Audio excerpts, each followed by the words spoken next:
If we could start with Councillor Cotter, Karakia, please. Kia ora. Whakataka te hau ki te uru. Whakataka te hau ki te tonga. Kia mā kina ki uta. Kia mā taratara ki tai. I he aki ana te atakura. He tio, he huka, he ho hu. Tihe Māori ora. Kia ora. Thank you very much. Right, so today we have apologies from the screen. Councillor Gough for absence, Councillor Chen for lateness, and the Mayor and Councillor Davidson for early departure. Do I have a mover for those? Sam, seconder Pauline. All in favour? Any against? That's carried. Thank you very much. Declarations of interest for today. I've had nothing through, but if anyone comes across anything during the day, please let us know. Confirmation of previous minutes. Do I have someone for those? Melanie and Pauline. All those in favour? Any against? Declare that carried. Thank you very much. Right, now we move to the public forum, and we're starting today with Mitch Shaw from Upstream New Zealand.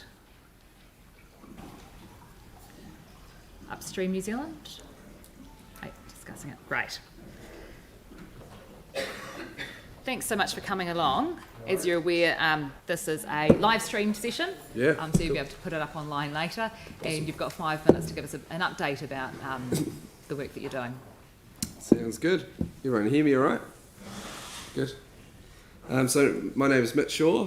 Some of you guys I know quite well personally. And after previously spending the last 13 years actually as a youth worker in the southwest corner, working in Wigram Ward, we actually noticed there's a real funding crisis for charitable trusts around Christchurch. So we actually innovatively started Upstream. It was about 5 years ago. We thought of it. 4 years ago we launched. It's a social procurement platform for the city, which features over 100 local suppliers. And we also work closely with 18 charities. A lot of you guys would be actually funding through grant funding. For us, we're trying to target innovation around generating an income stream that doesn't exist before. And so our mission is actually focused on strengthening the wellbeing of children and young people. That's my background as youth work. We want to actually raise as much money as we can through a platform. It actually works when consumers and companies actually use our suppliers. So use our suppliers in our supply chain. It actually generates money because these suppliers are prepared to give a percentage out of a sale that they were prepared to give Google AdWords or some other source of marketing. Things like first aid training, fire extinguishers, cleaning, things like subcontractors and tradies. There's lots of stuff that companies go, oh yeah, we need this anyway. And actually using our supply chain that features a lot of that stuff has raised over $97,000 in the first 3 years that we've existed trading, which actually for us enables our charities to actually generate funding that actually hasn't existed before. A lot of them are focused on donations, grants, contracts, fundraising events, which have been hard post-COVID, and also business sponsorship. But what we've noticed is when revenue is really tight for businesses, they actually claw that budget back and say we can't help. So for us, what we've started doing to companies is adding value. So we kind of call it value fundraising because actually companies are wanting to see value and win-wins, and actually often charities coming in asking for a check or some free stuff, and actually it's just not the same language. So for us over the last 12 months, we've actually seen that 70% of our customers using our site is actually B2B, and businesses using our supply chain are actually starting to get greater value than just doing good. What we've started doing is actually generating impact reporting around sustainability measures. So the last 12 months we've just seen that actually councils wanting to see companies transition towards actually reporting sustainability outcomes and measurements.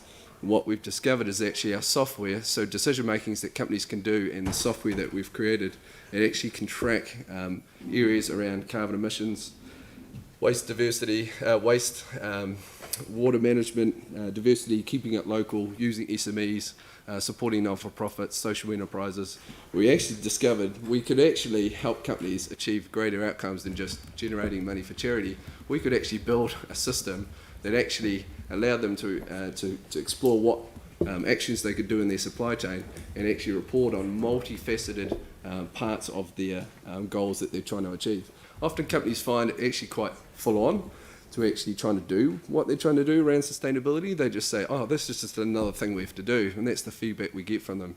What we try and do is actually stop them and go, hey, look, you have to respond to this. You want to respond to it. It just has to be easy. It actually has to be practical, and also it has to be actually quite affordable. Otherwise, they're going to be going, this is going to cost us so much, and it takes us away from what we're passionate about.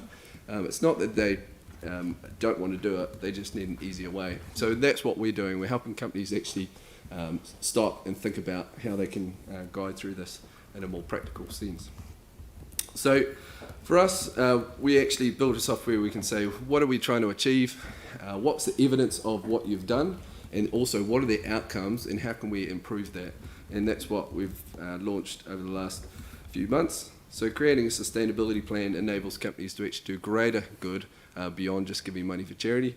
And so for us, we just wanted a chance to be able to say two things. If you're working with companies that are going, I have no idea how to do this better, then we'd love to talk to them. Also, if you're actually wanting to understand how we could design a framework that the council could actually adopt around this stuff, we'd love to have a conversation as well. I've probably got 30 seconds for a question. Is there anyone with a question? It's not. Do you have some extra information there in front of you for people? Yeah, just a few things about what upstream stands for. But for me, if there's greater insights or someone going like, this is fascinating, in 5 minutes, it's a bit hard to go deeper. So 5 minutes isn't very long, but it's enough for a taster, which is really good. Yep. And sorry, Anne, did you have one question? I just had a question. Thanks, Mitch. So just clarifying, so 97,000 over the last 3 years have gone into actually supporting services for young people. Yep. So we're doubling every 3 months. So that's fantastic. 48% of our sales this year are repeat sales from the last 3 years because our suppliers give a trail. They give a percentage that keeps going. So for us, it's sustainable fundraising, which is the key for our charities to focus on the good work they're doing and not focus on selling. We've got a wee team that enables them to keep that money going. So a lot of our money just is a wee snowball, which is good. So that's great. And we'll make sure that your contact details and the information are in everyone's email box so that they can then forward them to other companies or charities that they know and those kind of things as well, so that we can help spread the word and build more sustainable cool. For everyone. Awesome. Thanks for your time. Thanks so much. No worries. Right, up next we have Paul Deacon from Disc Golf Incorporated. Thank you. They're all joined up, so you just need to make them all green at the same time. That's it. Thanks so much for coming along. Thank you. Madam Mayor, Mr Deputy Mayor, Councillors, thanks very much for having me. I'm well aware your time is very precious, so I will try to be brief. My name is Paul Deacon, and I am the chairman of the Christchurch Disc Golf Club Incorporated. Why I'm here is because I present a lot to community boards. So far I've presented to 4 of them, several of them more than once, and no doubt in the near future I'll be talking to the other 3. Doing that made clear that our club has a need to present to the full council because we're doing something across the whole city. That's why I'm here. Our club, on the one hand, we're just a simple club, in other words, a membership association, but we're also obviously an incorporated society. But as of last year, we also became a registered charity of fairly modest size. I'm expecting our annual turnover to settle to something like $150,000 to $200,000. The disc golf is almost certainly the fastest growing sport in the world. We think we're getting about 6 new players a day in Christchurch. That's not unusual. The USA is getting over 5,000 new players a day. A snapshot of where we're at. Currently there's 3 courses in there are 3 full public courses in Christchurch and 2 private ones on private land, so for a total of 5. There are another 6 courses in Canterbury outside of Christchurch.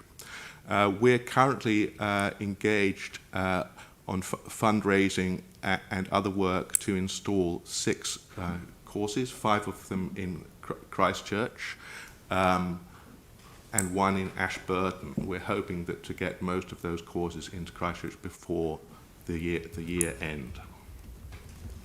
We operate under a 15-year plan which runs from 2019 to 2033.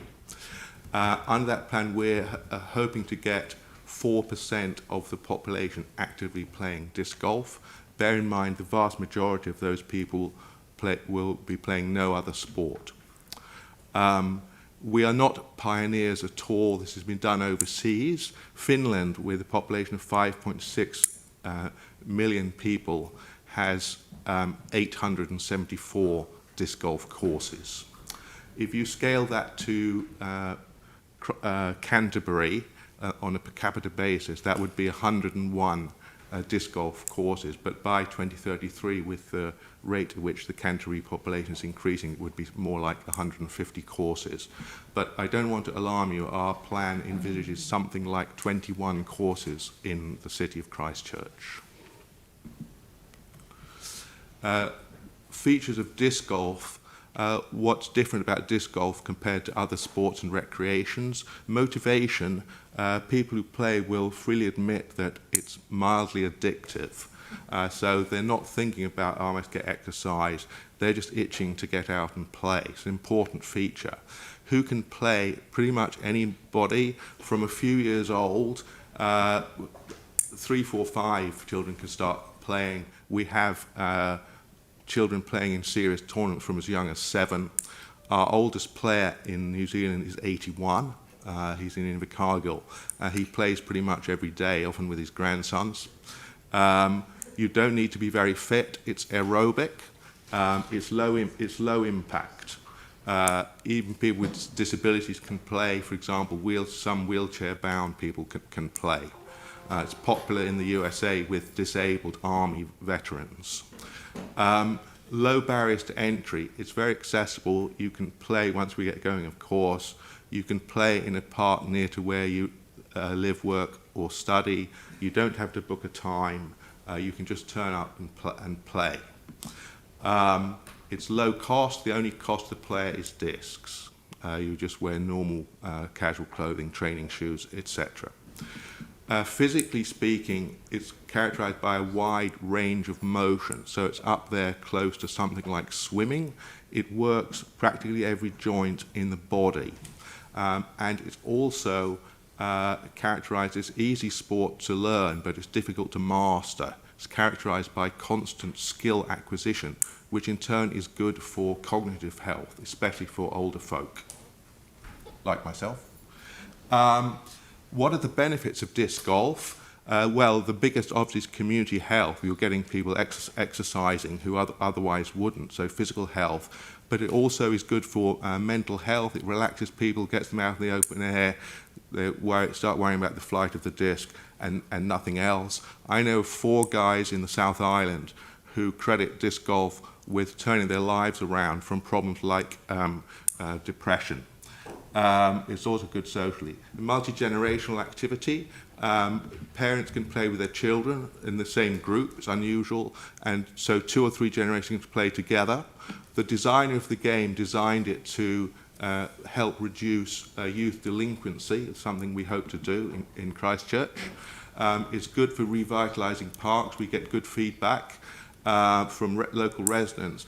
And last but not least, it improves personal safety in parks. I know of 3 incidents in the last 18 months in Jelly Park where disc golfers have actually intervened to stop or curtail physical assaults. That's great. And we get very positive feedback from local residents. They feel much safer because there are disc golfers in the park from dawn to dusk. Well, thank you so much for coming along. Not at all. It's clearly a growing sport that we're going to see a lot more of, and I know that you're working with our park staff on locations for future courses. So thank you for the work that you do, and I know that if anyone's got a question, they can flick it through to you. Yes, please. Or have a chat at another time. So thank you very much for coming along and presenting. Not at all.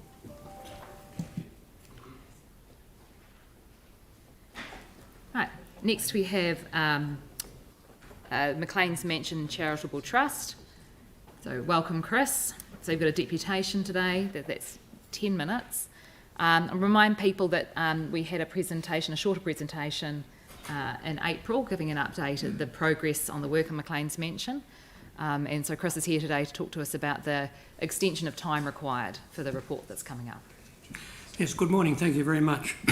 I'm speaking, of course, to item 9 of your agenda. Council members present when the initial landmark heritage grant was made will recall the causes of the initial delays in commencing the restoration work.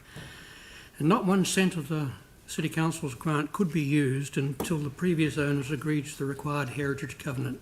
That process took 6 months. Since the current MMCT took possession of the building, there's been no pause to the restoration work apart from COVID-19 lockdown requirements. Progress has met the requirements for the drawdown payments as stipulated. Only positive feedback has been received from the Council's Heritage Unit. The pace of work is determined by the necessity to preserve as much heritage fabric as possible in a condition that will allow for reinstatement. Use of heavy equipment has been minimised because it's more likely to cause damage. Consequently, the great majority of work performed has involved hand labour. If you look at the slide there, in the bottom right-hand corner, the pile of bricks gives you some idea. Each one of those bricks was hand-picked out of the building. The design and implementation of foundation remediation has been conducted to exacting specifications, and that work involved coordinated re-levelling and has been achieved by adjusting slowly every square metre with reference to a specific datum point. Painstakingly slow work, but done slowly so that more damage was not caused. Speed has not been the driving factor. Enduring quality is our performance target. We do not try to hasten expenditure simply to satisfy an accounting time constraint. Time is not the essence, but respectful completion is. It will be highly counterproductive for the Council's investments in restoring this building and devastating for us if the remaining fund of the Landmark Heritage Grant were to be withheld. It would jeopardise achievement of the agreed target of saving the building from demolition by neglect and returning it to a status that meets and exceeds the building standards now required by law. The Council's grant, when fully expanded, will have achieved its intent. And we are more than happy to invite all of you to come and see for yourselves what work has been taking place. And our director, Project Director Richard Herban, known to many of you here, will be quite happy, I'm sure, to answer technical questions. He takes great pride in the work that's going on there. When we, as a trust, are very proud of what we are achieving within very tight budget constraints. And the last time I looked, was given the update information on that, we're tracking just under budget for the work done, even in the tough times of procurement of supplies. Thank you. You've moved to the next slide. That will show you some of the work that's going on. The underground work in the basement area, the height of all that work and the adjustments, you probably can't see too closely, but there are twist jacks and things under there at the moment which would be used to do the re-levelling, screw by screw there and screw by screw there and screw by screw over here, so the whole thing gets levelled. Other lifting techniques of putting something under the whole building and trying to do that to it and just destroy it. So, and the foundation work is all done. The ring foundation, extra ring foundation is poured. The floors are now level. Now, over the time that I've been involved with this, from walking with a wavy floor to one which is now almost imperceptibly flat, it's great. And I'm open to any questions. That's great. Thank you very much, Chris. Do we have questions? There's still 5 minutes left. Sam? Just going to signal in the interest of time, happy to move item 9 if you want. Rather than...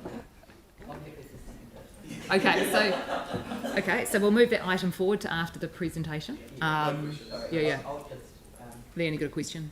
Well, can I just say congratulations? I mean, the work that's been... I went to see it, was it last year or the year before? I can't remember when I went. Year before. But You went to see it when it was in a pretty sorry state still. It was in a pretty sorry state, but to see what you've done and the painstaking effort, you know, I think that's what justifies us considering the paper today to defer. So thank you very much for everything that you're doing to save a magnificent piece of our city's heritage.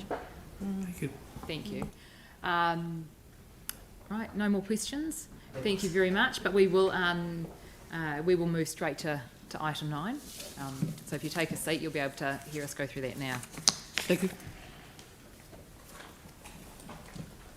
Okay, so we move to item 9, the approval of extensions of time for Central City Landmark Heritage Grants for 116 Worcester Street and 387 Manchester Street. Welcome, Brendan. Right, I'll take the reports as read, but Brendan, is there anything that you need to add for us today?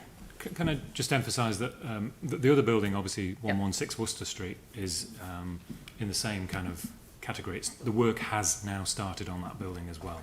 Yeah. It's been a little bit slower to get going, but these are big projects. They do tend to require fairly long, drawn-out processes to get the correct procedures in place. But it's finally getting started now. So you'll start to see things happening on that site as well.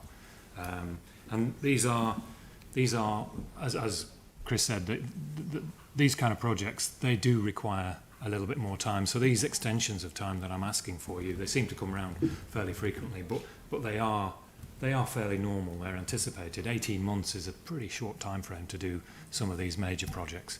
But that's the process that we're dealing with. Right, well, I think I've got Sam indicating he's happy to move. Quick question as well. Thanks, Brendan. So I guess when we do set these timelines originally, I mean, maybe going, or if there is an event in the future, are we comfortable with getting them right to start with? With hindsight, yeah, I think we would give more time, certainly. But when the scheme was created, I don't know, maybe people thought that the complexities of fixing these kind of buildings wouldn't be so onerous, Okay. but that's the way it's turned out. Yep. Yeah. And just the other one is, and probably just more of an assurance thing, we're doing everything internally we can to make these as easy as possible. We're not putting any roadblocks in the way or anything. Absolutely, no. We have a strategic partnerships team which work alongside us to help the whole thing keep moving, because there's other parts of council that get involved, obviously building consents and road and But you're pretty comfortable with where the council's position is on both of them? absolutely. Yeah. Cool. Happy to Right, move. so Sam's happy to move. Liam, were you happy to second? That's great. Is there any debate? Andrew. Thank you. Both of these are hugely prominent heritage buildings. We're actually fortunate in both cases to have owners of these buildings that value the heritage and are highly motivated to preserve the heritage. We're also fortunate to have had this grant funding in place so that we can use it as a city to assist with the retention of the heritage that we're talking about here. We've lost a lot, and therefore it's hugely important that we preserve what we have left. The extension of both of these grants is absolutely the right thing to do, so the city can play its role in supporting these building owners to do exactly that. So I'm very supportive of both of these extensions today. Thank you. Anyone else? Phil. Yeah, I'm certainly supportive of this. The guys with the state insurance building, from what I understand, were going to use it as a hotel complex, but COVID sort of put paid to that for a while. But I agree with Andrew. These two buildings are very important that we look after the heritage of these, and I would rather see us going forward concentrating on things like this than some of the other ones that we do throw some dough at. Thank you. Thank you. Tim and Leanne. Yeah, look, thank you. I think these two are both outstanding buildings. I personally think it's good to have a timeline. And I do think the timelines that we have are good, because we do need to set a line in the sand and put a wee bit of pressure on for these things to happen and move forward.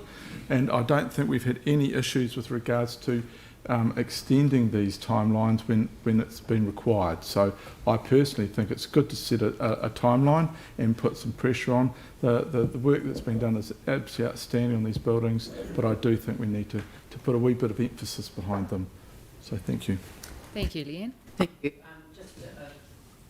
Just the personal connection with these buildings. The former State Insurance building used to house the Department of Lands, or whatever it was in those days. I was a young law clerk and stamping and registration clerk, and so I used to go to the office there to search titles, because you couldn't do it. There was no such thing as online searches, and I used to go and register, transfers and mortgages and discharges and caveats and various other bits and pieces. So that's and it was just to know that building will be restored to use is fantastic.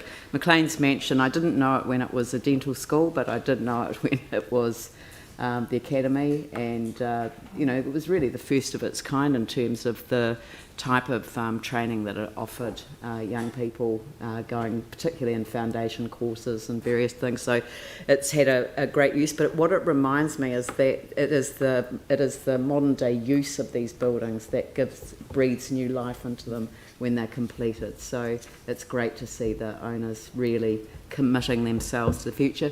And maybe the solution to the 2 points that have been raised about timelines is maybe in the presentation of the acceptance of the application to the fund, we could delegate to staff some extension so that you're monitoring within that, and then just a reporting back function to council. So that might be just a way of taking it forward. Okay, thank you. And Sam? I agree with Leanne. That would be, you could probably get some internal ones in place, and then if it got to a point where it was going far too long, then bring it back to council. The only point I want to make was this isn't a commitment of additional money, it's a commitment we made previously, so it would be pretty bad for us to not honour that, given the progress that they've both made. So. Great. And with that, I'll put the motion. All those in favour, please say aye. Aye. Any against? Declare that carried. Thank you very much. Thank you. Right, and I'll just go flick back. There's no presentation of petitions. And move now to Te Tera Kahikuhiku. So Chrissy Williams, welcome back for your quarterly report on the work that you're doing in the group.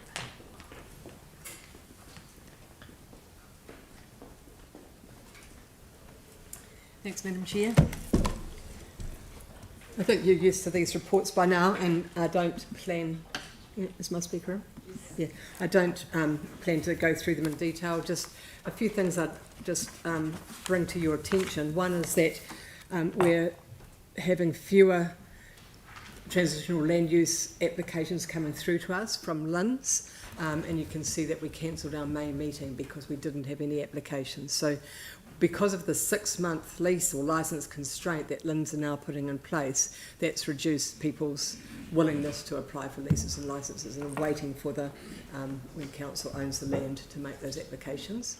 So, and you also note that what we have made recommendations on have been licences, not leases. So those they're not as formal, I guess, as leases. They give people an opportunity to have availability to land to do things like investigations. So that's a trend that's happening.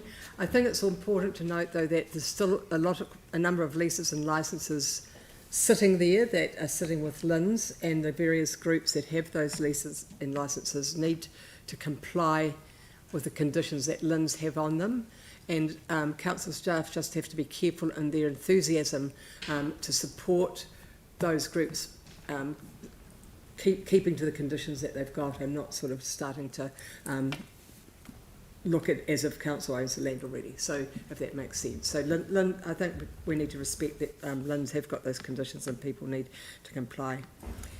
You'll also notice that we've had a number of presentations, some from council staff, which have been really valuable about what's planned and what's going to be happening, but also from some of the applicants, both applicants for land use and also for funding.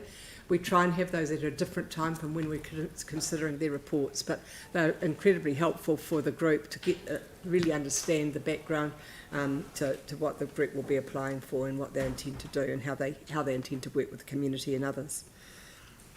As far as the funding, you'll see that this is the first time we've had a Part A. We're making a recommendation to you about some funding for the Eco Action Nursery Trust. And that's a separate report, and staff are here to support that, but I'm happy to answer any questions about that while I'm at the table. I think that's my summary, Madam Chair. Thanks so much, Chrissy. So if people have got questions either on the minutes or on the application, I think deal with both at the same time is probably the easiest. Done. Thank you. Chrissy, just on page 20, with regards to the item 4, Red Zone Transitional Fund application July 2021, the two art and exit installations, one of the issues we talk about here and I've brought up is about the ongoing cost of maintenance and upkeep of the artworks. Do you know anything about those? And because I'm presuming it will come back to council at some stage. Yeah, well, you can see by the amount they're not going to be very long-term artworks. So they were applications from LIVs in the East by East zone around that part of Burwood.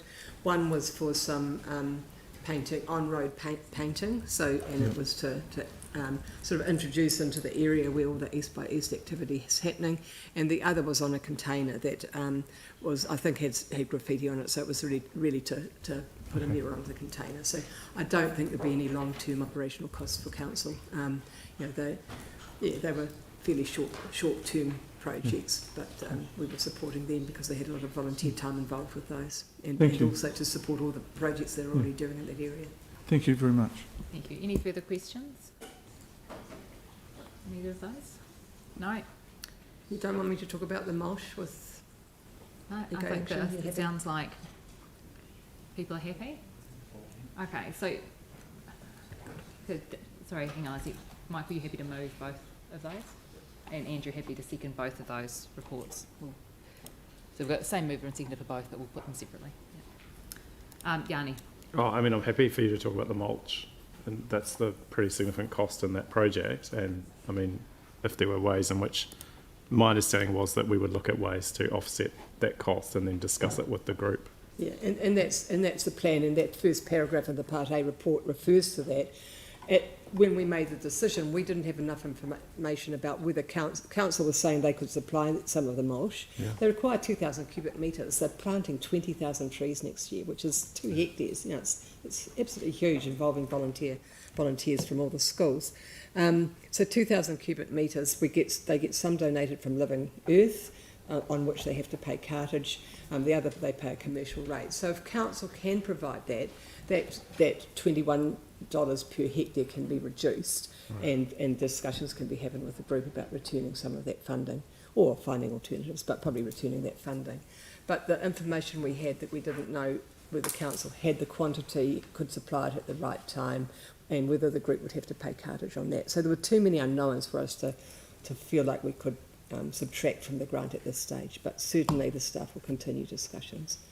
And more generally, I think we're going to have talks with the trust about their sustainability and their longevity, because it's a group of 4 or 5 people that are just, you've talked about it before, Yanni, the amazing work they're doing, and I know Andrew was up at one of their plantings recently, how council can support them in the work they're doing, because they can't keep growing at the rate they're doing on this current model. So, yeah, I guess, the other question I kind of had is, I don't know how much of this was discussed around what's happening at QE2, because initially we heard presentations.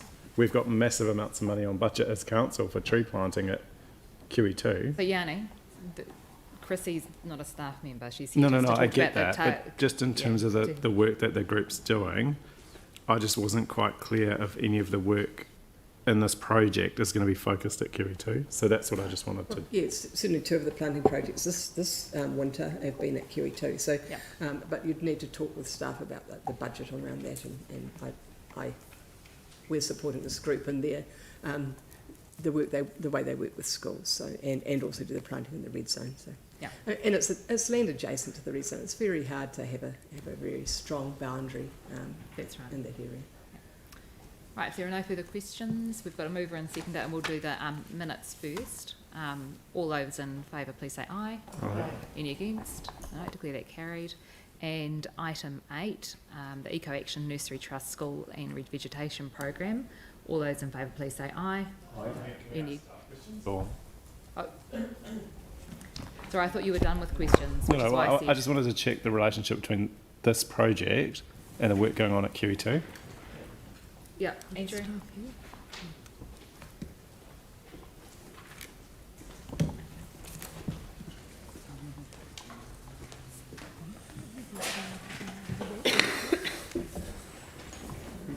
Morena, Councillor. Sorry, Councillor, could you repeat your question, please? So what I was just trying to understand, like in terms of the work that they're doing at QE2, is that funded through this application, or is that from a separate budget, and is that being funded separately? No, to my knowledge, this grant supports their entire program, along with all of the sponsored, all their sponsors that provide in-kind support. Right. Do we have any sense of how much money? I mean, for those of us that did the QE2 hearing, we heard from the group. We heard submitters concerned that the high cost council had on to do this sort of work when we had a community group that was offering to work in partnership with us.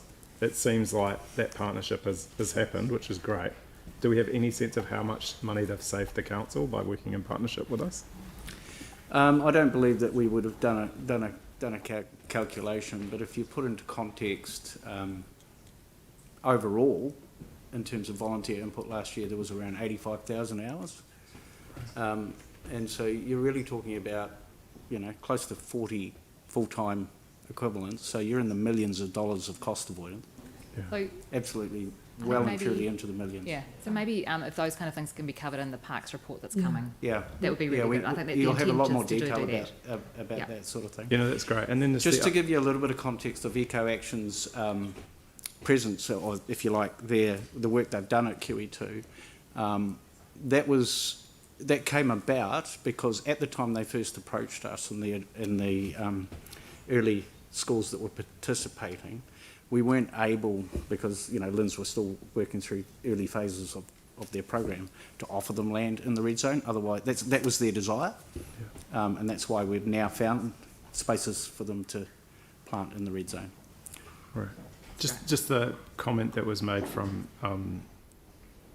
from Chrissy around access to mulch through council. Yep. Is that? I mean, someone's going to look at that and see what can be done. I was also, and, I guess, and around Chrissy living mentioned the sustainability of this group. Yeah. They are at a point that it's become so successful. They've got numerous schools wanting and waiting to get involved, and we've started early conversations with them about how we can build the. So rather than, they've grown so quickly. From very small to very successful. So rather than them try and carry on end to end, we will actually partner up and collaborate with them, and we will contribute, if you like, the bits that they struggle with, so that the kids can focus on propagation, planting, and those core sort of climate change initiatives, and we'll prepare the land as it becomes available. Get it ready for the plantings, and then mulch and maintain afterwards. Yeah. And I just thought maybe we could approach City Care for support as well, like with cartage or something, if that's possible. But yeah, it's a really cool project. I'm really supportive of it. So Eco Action are very comfortable with where they're at. I guess they're very hopeful in regards to a positive outcome here of what can be achieved in the next upcoming year.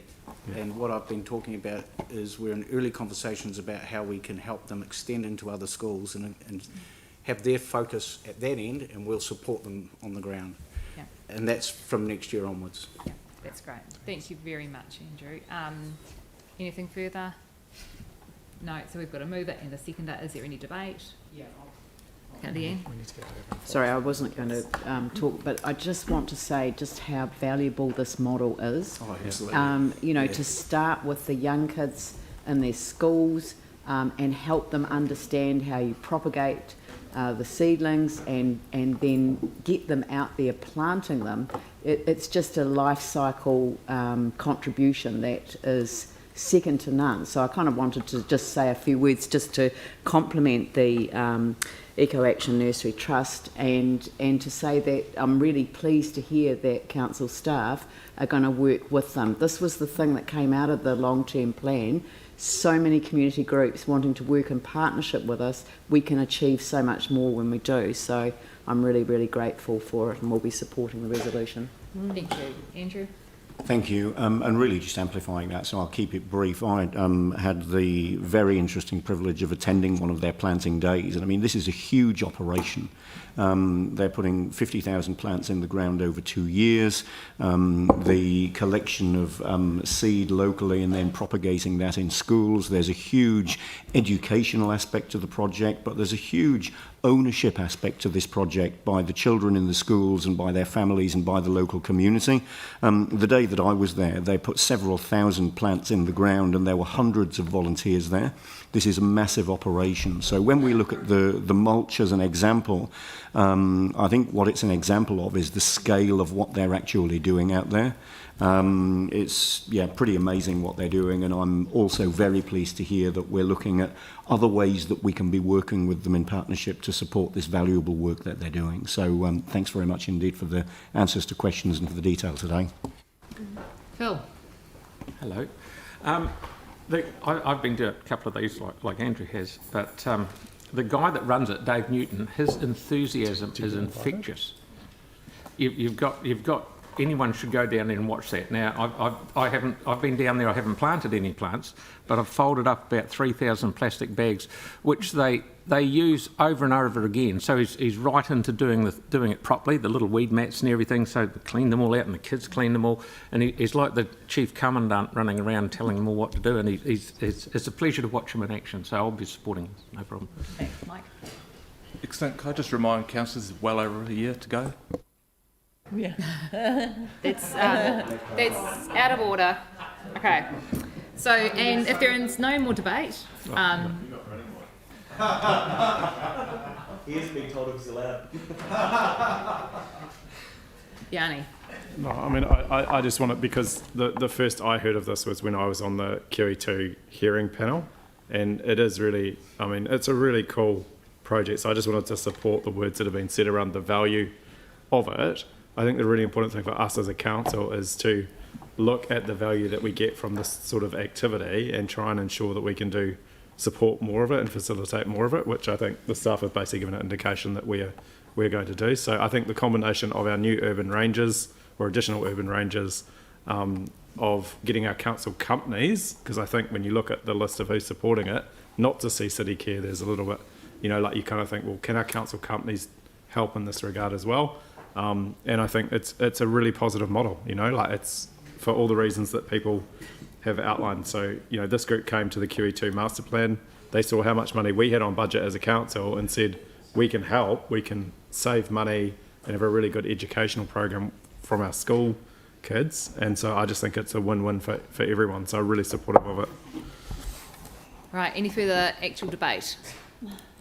No, in that case, I'll put the motion. Those in favour, please say aye. Aye. Any against? Declare that carried. Thank you very much. Okay, and now we're going to move to the Sustainability Fund grant allocations for 2020-21. So Tony Moore, thanks for coming down.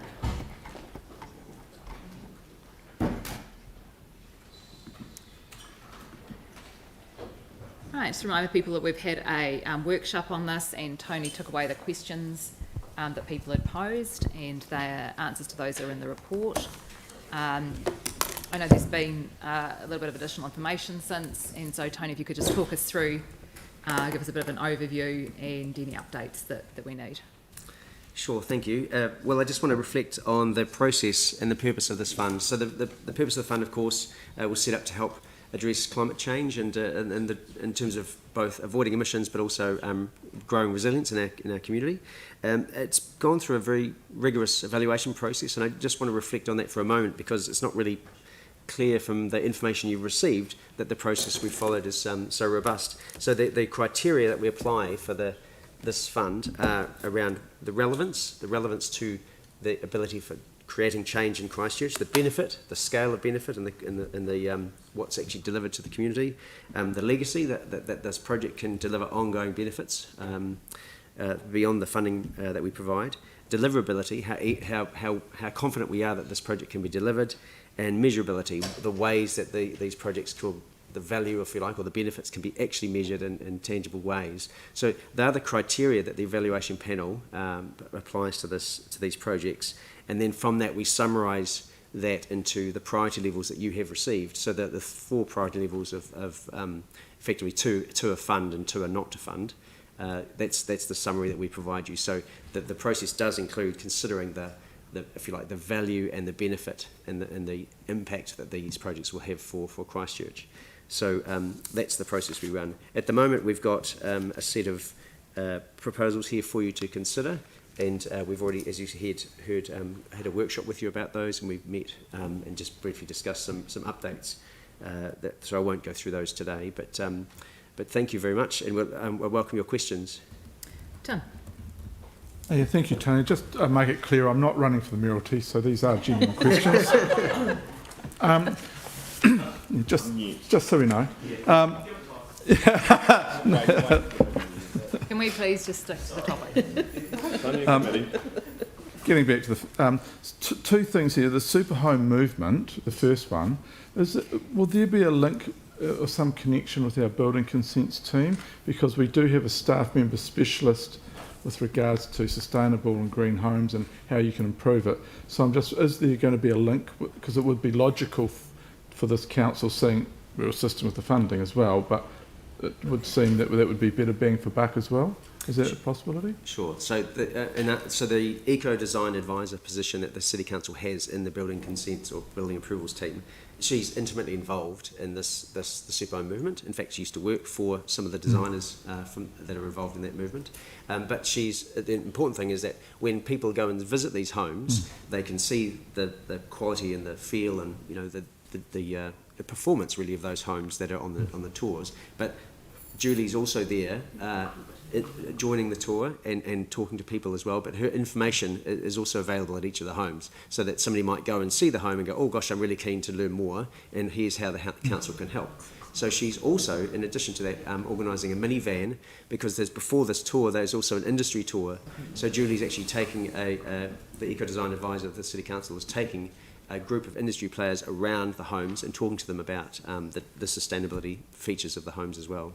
I think that would be really good to take our building sense and our planning members along, do that as well, so it's just cross-pollination and better bang for buck, I think, because this is obviously about the future and about future economics as well as environment. So I think it'd be really good. And that kind of follows on to my next question, which was the Project Management Institute, and they're kind of offering to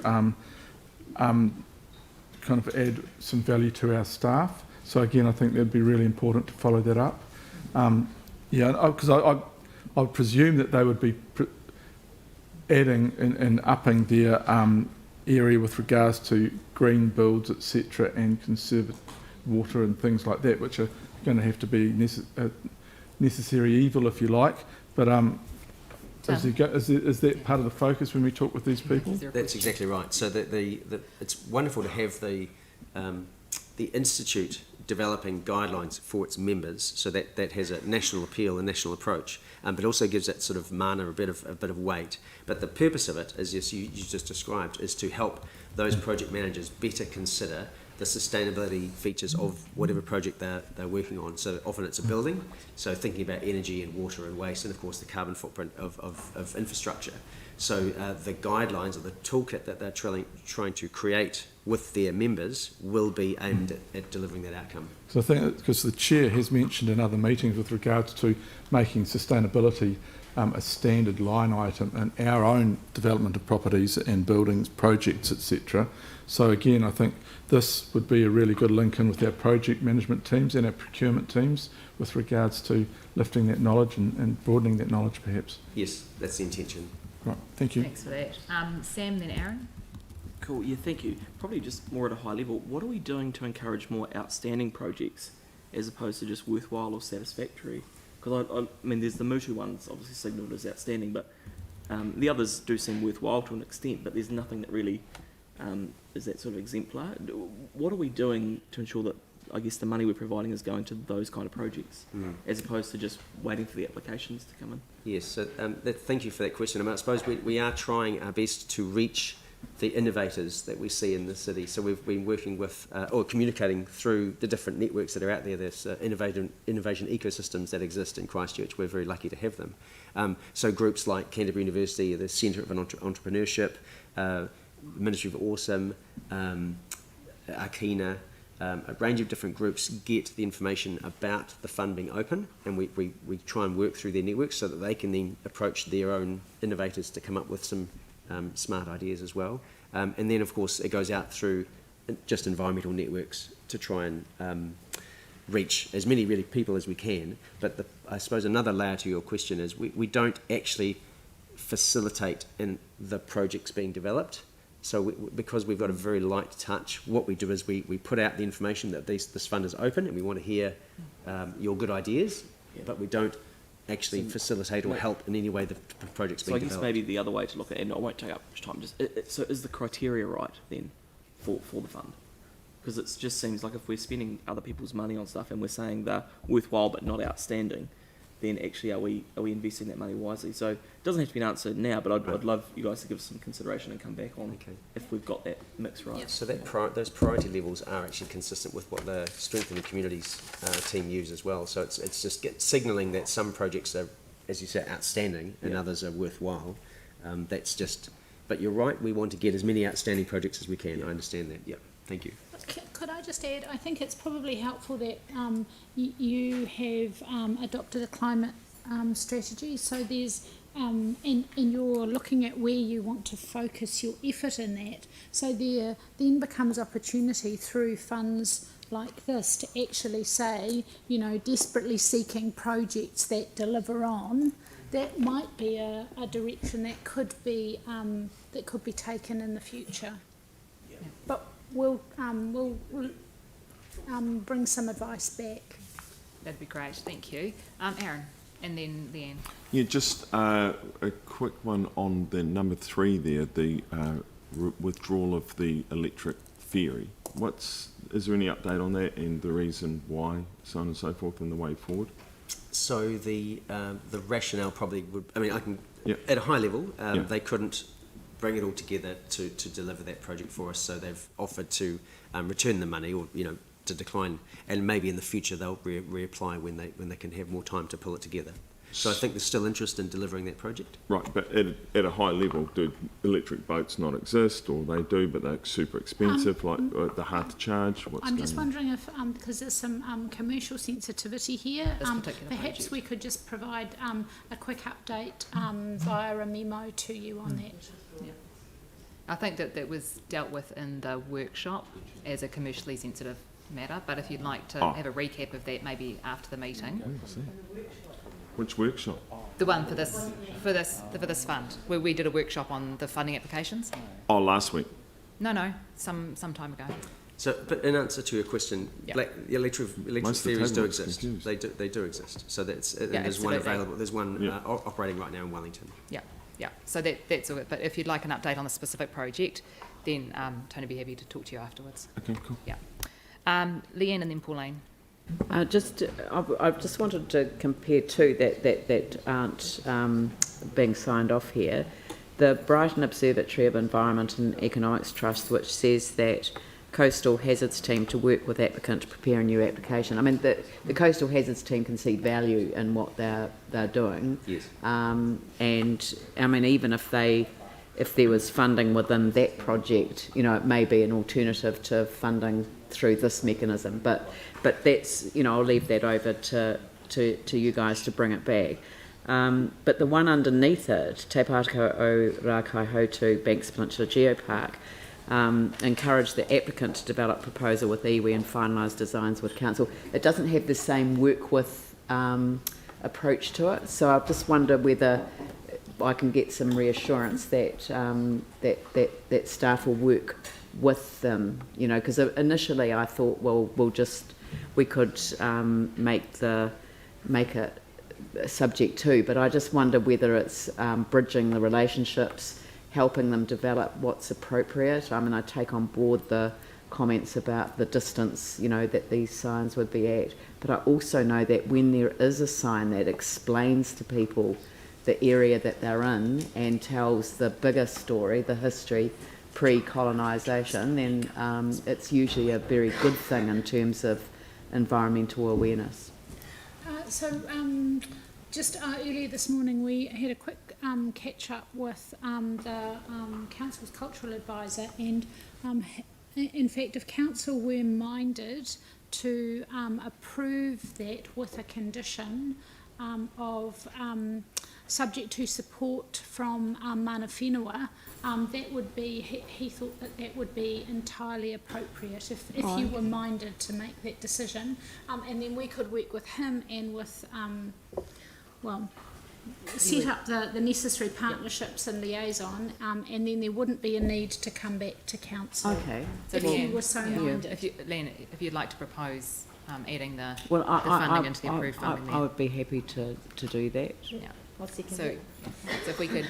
But I mean, who's moved and seconded the motion? We don't have that on the table yet, but if you two are happy to do that with it wouldn't be amendment if you just added that in and moved the motion. Yep. Okay. So we need some wording for that one now. Add that in. We could just add. Well, we can add that one to the so make it an HI. Yeah.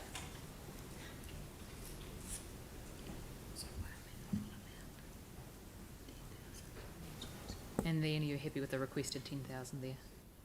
Are you happy with the requested 10,000 there? So 10,000? Yes. Yeah. That's fine.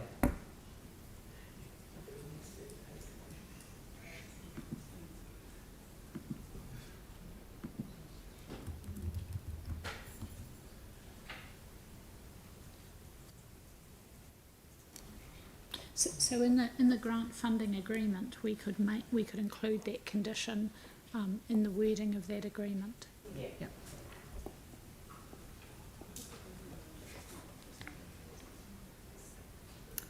Great. Pauline, question for you? Mine's just on the Phillipstown Charitable Trust application for solar panels and LED lighting. Is that the total cost of the project? Yes, it is. Wow, that's incredible. They've come down a lot. They're doing some amazing work. It's really good to know. But it's just a very small one, is it? So it's not. Correct. Yes, it's yes, that's right. It'll just do like water heating or. I think it's mostly lighting, and they're aiming for some heating, I think, but it's probably going to be mostly lighting. Right. Yeah. Be nice to go and have a look at that when it's in. Come to the vegan night market. Yeah. Yep. Any other questions? Jimmy. Question is, if we review the page 54, move to the business tour. I just want to know, what's distinguish, between those two funds. One is the sustainability fund. The other one, you particularly emphasize the regional waste fund. This one, how to distinguish? Particularly, if applicant are not aware of this kind of situation, or start how to give them proper guidance. Yes, at the moment, the Regional Waste Minimisation Fund looks at supporting projects that have a benefit across the region with a particular focus on waste. Our Sustainability Fund, of course, is looking at supporting projects that help Christchurch be more sustainable in all its senses. So waste is aligned with that. So there is a potential overlap. You could envisage a potential overlap. But what we do is when we're doing the evaluation of projects, we invite the solid waste team to come and meet with us and talk to us about their views on the projects we receive as well, and give us guidance about whether they think this is more or less appropriate for the regional fund. So there is a discussion that happens around that. Yeah. Yeah. Thank you. Okay, so we have a mover and a seconder. No further questions? Is there any debate? No, in that case I'll put the motion. All those in favour please say aye. Any against? No, declare that carried. Thank you very much. Right. Next we move to the draft submission on the Government Policy Statement on Housing and Urban Development. Welcome, Paul. So again, this has been through several workshops.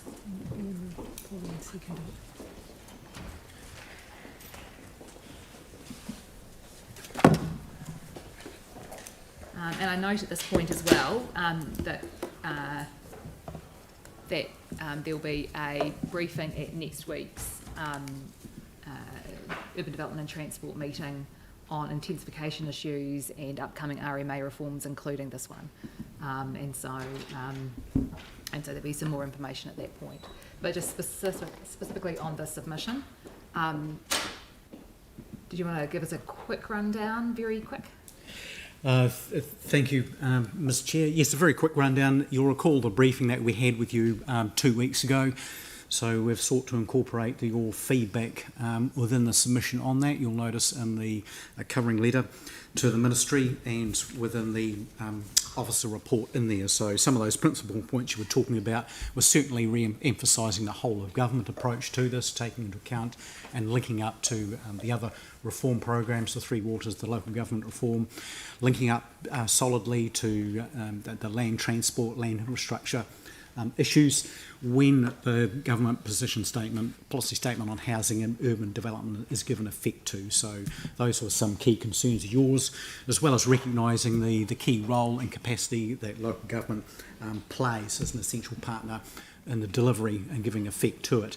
So that was the feedback. You'll recall that our submission in general terms was saying, yes, this is a very good shift in direction and in terms of a fundamental reframing of how we think about housing, moving away from it as a commodity, from a market good to a merit good, so we can move away from a needs-based to a rights-based approach. So, and just on that rights-based approach, you'll recall that certainly our advice was to really push for much stronger reinforcement of housing as a human right within the GPS, be much more explicit about that, so all layers of government can give effect and deliver upon it much more effectively with much more accountability and monitoring. For example, addressing the issues around home ownership and housing and wealth inequality that are associated with the housing market today. So, thank you. Thank you. It's a good summary. Do we have any further questions? Tim? Yeah, and sorry, my computer just shut down for a minute, although obviously I'm a genius. With regards to this, a couple of things have been brought up, and it's been brought up by probably 3 people that have contacted me with regards to the infilling of sections. So we've had say one old house, it's had a big garden, trees, whatever, and then we infill, and generally it's about putting 4 places in, and there's very little garden. The demise of bees, etc., and that side of things, there's nothing really about that concern in the environment. And I just wonder if this is a format that we should be bringing that issue up, because I can see if you're looking at the sites, say of Addington's and now Summerfield and Spraydon, it's come, which is what we have, the NPS is directing is more infilling, more homes, etc. But there's also the side effect is the loss of green space. So I'm just wondering where that risk is, because it has been recognised that there is a demise of the bees, etc., and they are essential for life. So I'm just wondering, is there a place here for that, or has it been thought? If I'm understanding your question correctly, Councillor, this is a GPS, so a government policy statement on housing and development. So the document gives emphasis to things around placemaking and urban regeneration. In terms of that level of detail at an NPS, is it more likely to be the RMA reforms that comes in? So that's probably more for the RMA reform and the which is coming to you tomorrow, and the National Policy Statement on Urban Development that we're looking at. But we have raised that this seems to be talking about housing and almost housing in isolation of all the other challenges that we've got on, and that we do need to have a consistent approach from government that actually recognises, yes, we've got a housing crisis, but we've also got a climate crisis and a whole lot of other things, and we do need to solve them collectively rather than just building houses and ignoring the other issues that we've got to do. So I guess my concern is, when we take, we've got the NPS with regards to this, and maybe we look at this through the AMA or whatever, they're almost siloed with this, and there's actually no joining. When you mentioned, Paul, with regards to a built environment and trying to create an environment that it's not really. But I'm not criticising at all. I think you've done a great job, but I just think there is how we link that, and obviously the government's not. Yeah, I think, Tim, one of the points of the submission is that we've said actually that we want everything to be really joined up across all of those different things, so that we don't have those unintended consequences with a one-off and a siloed approach. And thank you, Ms. Chair, and Tim. Perhaps a really good analogy from a climate change perspective around dealing with housing is a managed transition. When you think about that for housing, to a more affordable, secure, and accessible form of homes. That's great. Thank you very much. Do I have a mover for this? Oh, sorry, Phil? I know I asked you earlier on at the briefing, but how much input has OCHT had into this? Yes. So we furnished Otatahi Community Housing Trust with a draft. Mm-hmm. So they got that after our briefing with you. So they've seen what they've seen what we've. Yes, we showed them theirs, and they've showed us theirs, so to speak. So for sure, as you can imagine, that we share drafts, as we did with the Greater Christchurch Partnership submission. So thank you. Okay, Melanie's happy to move. Seconder, Yanni, or was that a question? Okay, Jimmy. Okay, thank you. One more question, follow the field question. So accept the OCHT, the feedback to our council, how about the general public and the community, their view? They make their own submission or not regarding to this? Well, of course, anyone can make a submission. What we've sought to do is just liaise, obviously, with the trust and the Greater Christchurch Partnership, and I guess community housing Aotearoa more generally. Yes. Okay. But public still, eligible make their own submission. Yes, they are. Okay. What Thank date you. do submissions close? On Friday. Friday. Right. Okay. So you can put that up on your Facebook, Jimmy. Yeah. Okay. Yanni? Just the we talk a little bit about capture, inclusionary zoning, value uplift. I mean, I just wonder whether we should be giving the examples of Selwyn and Waimak, which have the highest number of covenants preventing social and community housing in the country. So, like, it just doesn't seem very balanced that, let's free up all this land for housing, but it's only for a certain group of people. And we kind of touch on it here, but I just don't feel like we have enough emphasis on the profit that people are making off that rezoning versus what they're actually giving back in terms of addressing the community needs. Certainly, and that's what those points around inclusionary zoning and value uplift capture are trying to address. We could add that, if you so wished, as another example of arguably exclusionary zoning practices by noting restrictive covenants, certainly in our surrounding areas. Did you? Yep. Are you happy to add a sentence that talks about the exclusionary policies? You've got. Yeah, we have them here too. Yeah, we do. You've got it in the submission, but not in the actions. Or it's a little bit. It talks about examples. So Yanni, I wonder that just Yanni, makes that can I clear. just get to the point that we've had several sessions looking at this and other things, and I'm really not wanting to do a whole pile of wordsmithing today and then have to delegate.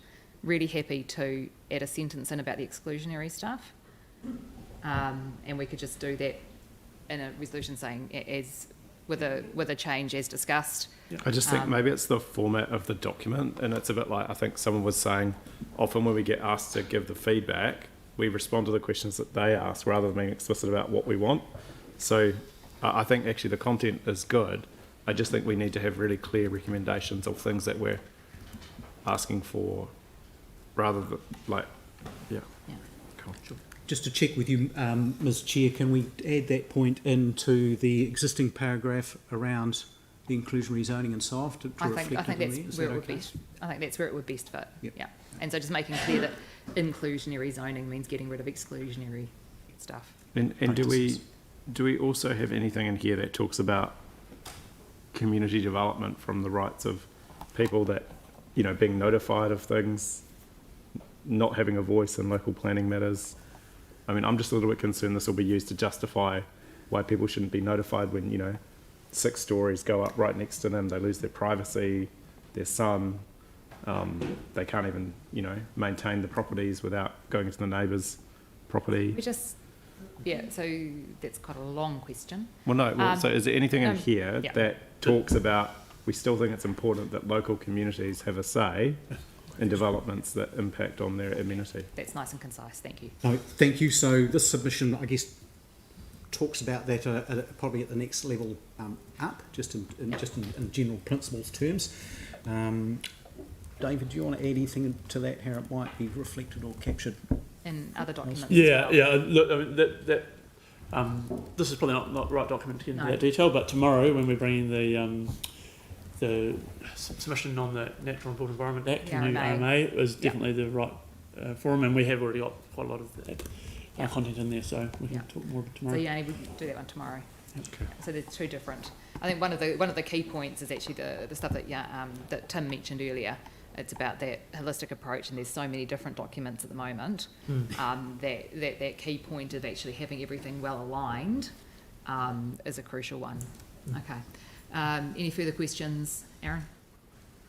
Yeah, what does 5.8 mean?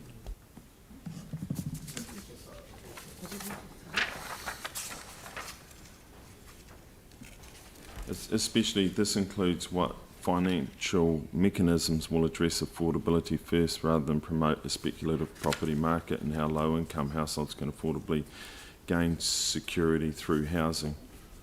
Sure. So I guess that's talking about what's available at all layers of government to address that. So you probably want to start at the top, for example, and work your way down. So you're talking about tax and finance and regulation policies like that, and how they might financially impact. It's not suggesting, as it were, that local authorities need to do A, B and C if that's what you were asking. But as a council, we're asking the government to address this, but what are we asking them to do? There. I mean, that's Sure. Okay. These are very big statements that are talking about essentially changing the entire way housing's been done in every developed country of the world for the last few hundred years. So it would be good to know what that means. Okay, so we give some of the conversation we were having before around that Councillor Johansson was asking, so some financial tools and levers that way. We also talk about in our submission what the government can do in terms of its apparatus. So the Public Finance Act, for example, how it wants to fund and properly infrastructure in this country, all forms of social infrastructure, community infrastructure. So it's talking about that kind of investment as well. It's talking about how you assess and work out a whole social and economic justification for investing in housing as a key piece of infrastructure. So can I just check though that what our submission isn't saying is that we've got the answers, is that we're asking the government to come up with those. Yes, and other good examples would be government leading the way, working with government to establish these policy frameworks so local authorities up and down the country don't have to reinvent the wheel and do bespoke solutions all the time. Yeah. So Aaron, is there a part in the actual submission rather than the covering report that deals with that you would like changing, in which paragraph you'd like to add a sentence or whatever? Or are you happy with the explanation at this point? Well, if you understand it, congratulations. That wasn't an answer. You don't want to change to the paragraph? No. Okay. Yeah, No, it's actually, not about 5.8. what I've observed in the last number of years is the term housing crisis being used a lot, and then what has happened is there's been some major policy changes in our country to address a whole lot of situations, which there's a thing in the real world called unintended consequences, which kick into play every time something is done, and it skews the market even more. I was just asking if you'd like So to I'm change just the trying to work submission. out how we're solving some of those through this, and that was all. I was just trying to get to the bottom of that, because I'd that's like fine. to be part of the solution. Not a problem. Okay, are there any further questions? No? Okay. In that case, Melanie has offered to move it, and do I have a seconder? Jimmy? Any debate? I think we've probably had a bit already. Okay, in that case, I will move that. All those in favour, please say aye.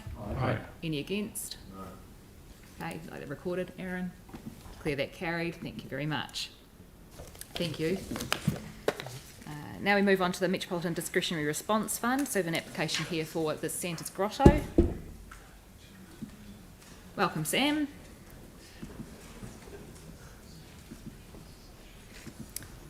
So this was one that has been referred to the Discretionary Response Fund from the Events and Festivals Fund because it best fitted in this space. Do we have anything to add since it was referred? No. Okay, any questions? Phil? Can we, I feel that poor old Santa's Parade Grotto department are like a slowly sinking ship. And can we give them the 25 grand they asked for rather than the 5 out of this response? Because we couldn't get it out of the previous one, is that correct? That's right. So I look at some of the figures we give the previous ones and think that these guys, they won't waste it because, as I say, they have been a slowly sinking ship for a long time. So are we allowed to give them more? Yes.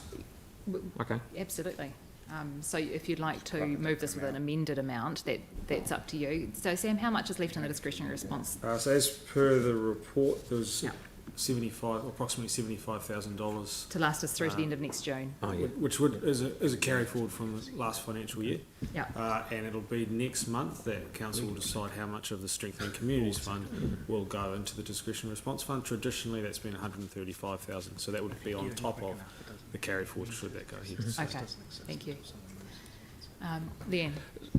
This one was as a result of a new board taking over. Have I read that correctly? And they want to get their feet under the table before they commit to the Christmas parade again, because I mean we have literally put over $70,000 worth of value into it by stopping them having to pay for rent for all of their equipment, which was the big cost associated with the Santa Parade. So they can now store all of their floats and things out at QE2. Mm-hmm. So I mean I don't mind an increased amount, but you've obviously been talking to them. I mean, what is? I mean, you've come up with a recommendation of 5,000. So what was your thinking behind that? And is there some? I mean, I know that there's financially some room to move in that regard. But what is it that they really need to get them supported? You know, because I just feel like, you know, we made a big shift and made them more financially secure by providing them with so that they didn't have to rent the accommodation for their floats. Mm-hmm. Now they need money for the Santa Grotto, which is not what we contract with them for. We contract with them to provide the Christmas parade. I'm kind of sympathetic to a new board coming in and wanting to get their feet under the table before they make such a big commitment. And I want to know that perhaps our staff working with them to see whether we could support them in a Christmas parade function as appropriate. Yeah. Mm-hmm. Yeah. If I answer that in terms of just after the last Events and Festivals funding round, in terms of there was a request for a meeting with councillors and myself to talk through the issues. In terms of we are working with them to put the parade in place the following year. This year they think it's too soon, so they want to do the Christmas grotto. So they will do that, but in terms of certainly they are taking their time to understand in terms of how they're going to progress with that. So there's been a shift in mindset. Yes, they want to get the parade back. Yes, they want to revitalise it. And very confident they will get there. In terms of for this year, they're just going through a Santa's Grotto. We've had some reasonable discussion around how much a Santa's Grotto should cost, hence the recommendation through that. But certainly I think there should be an increase in funding when they return to the parade, but the Santa's Grottos they go through. But I think in terms of, so we are working closely with them. But I mean, I know that Councillor Major's thinking of a slightly higher number, but I'm just reluctant to say that that's 25,000. No. Okay, so at this point, To get something on the table, Phil, would you like to move the motion with a different amount? I'd like to raise. I'd like to raise the number, say 10 or 15 grand, because they're only just treating water, keep holding their own. They want to fix a whole lot of floats, but they can't. How about we get it on the Pick table? number 15 with- grand. Okay, so how about we've got it on the table with Phil moving it at 15,000. Do we have a seconder for 15? Jake was next to Phil. Is where my eyes were. I was just going to put a completely different proposal out there. Why don't we give them the 5 grand for the grotto as recommended, and tag the 20 as their kickstart to the Santa Parade next year if they're working towards it? The question is, though, are we able to do that if they haven't applied for that? If they haven't applied for funding for the parade for next year, though they could come back with a discretionary response fund application. I just think if they've got a new board and they're keen to get it underway, but they've indicated it'll be next year, why don't we send the first signal that we back the Santa Parade? We do. The question is over whether we can or not. Then So we can we should just give check them first 25. with Sam? Have they applied for funding for the parade or just for the grotto? Just for the grotto. Yeah, and actually we can't give, and we've had this come up in other funding rounds before, we can't give money for things that people haven't applied for. Just seems like a wasted opportunity, but that's okay. Yeah, I mean, I think we all back the parade, it's just an application form. So Yanni, then Pauline. I think there's definitely some goodwill now between working together with council and the Christchurch Children's Christmas Parade Trust. So I think we are in a better space, and we just need some time. Obviously, there's been a few other things happening in the last few weeks that have taken a huge focus of the council's organisation. But I think really the key thing is to get through this year, and as was said, there's definitely opportunity for next year.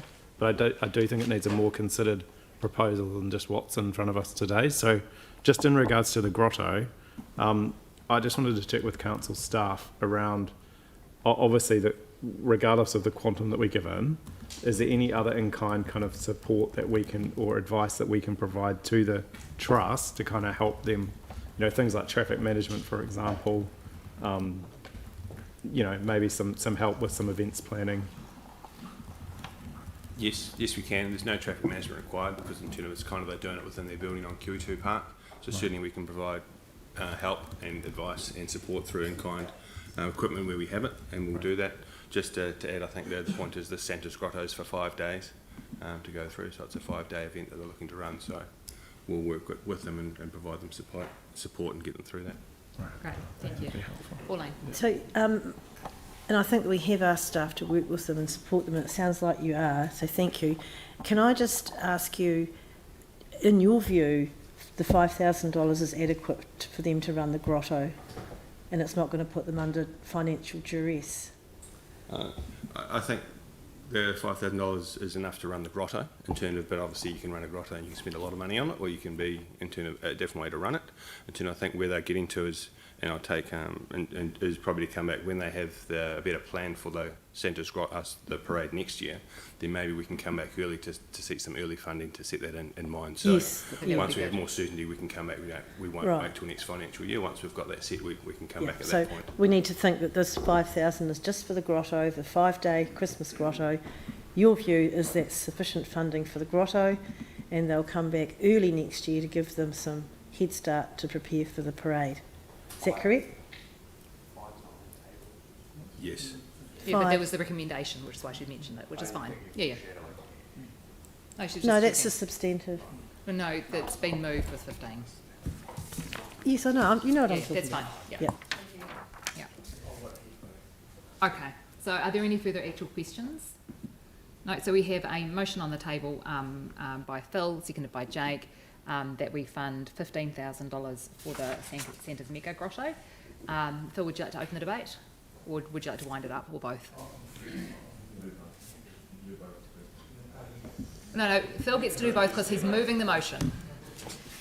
The main reason that I want to do this, as I say, these guys have been a sinking ship. They've got a building which is very nice.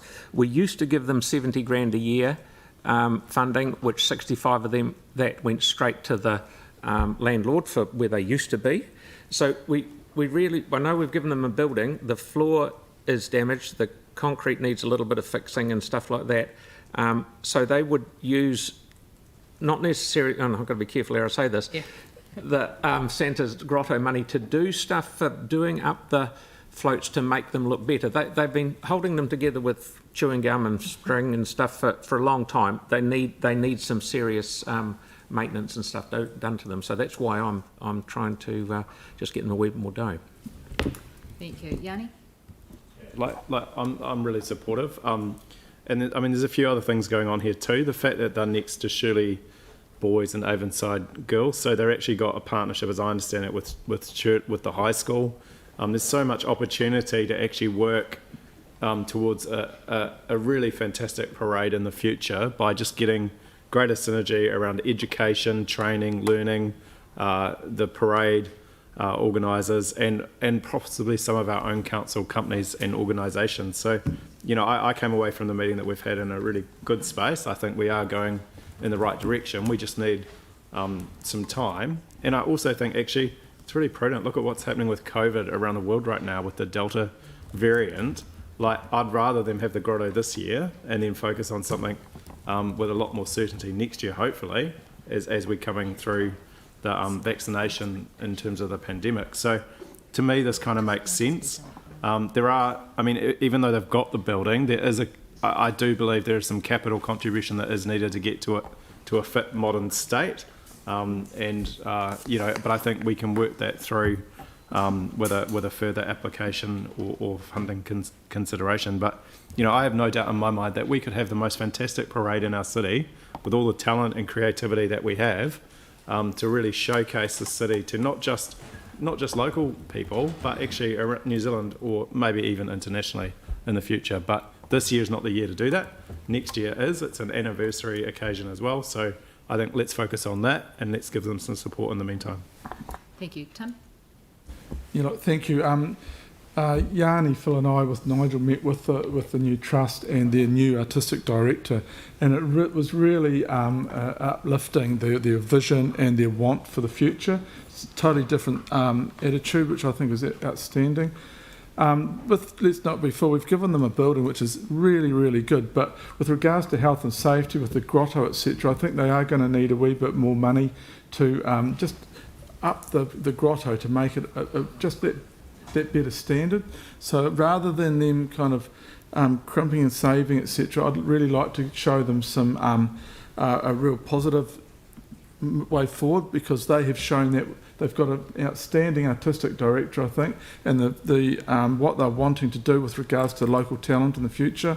I think it'd be really, really good to give them a good lift to start, and this would be a good way to go forward. So I'm totally supporting Phil and Jake's amendment. That's great. Any further debate? Andrew?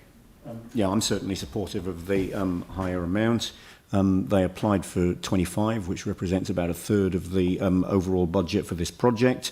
And it's really good to hear comment from those councillors that have been working closely with the Trust that this is obviously in a far more positive space. It's good that we've got some new trustees on board and that they've got a clear plan for running this grotto this year, which I'm sure people will love in the same way that they did last year, but then a pathway to reinstating the Santa parade in a way that's going to be able to be done confidently and sustainably, so that we've got a parade which we can enjoy in the future. So I think the additional amount reflects giving them a little bit more than the staff recommendation towards what they actually asked for, and sets them up for success as they plan to put the parade on, not this year but next year. I'm very happy to support that. Right. Any further debate? Sam? I'm just wondering if in the new Santa Parade next year there'll be a Merrill float, potentially.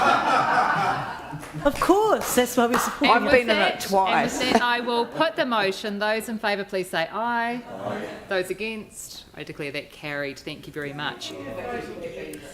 Okay. Right, so now we move, thanks so much, Sam, to the update on recreation, sports and events. So Nigel and David are here. Thanks so much. This is going to be our last item before the break and the finish of the meeting. So if we aim to finish about 15:15, so 15 minutes.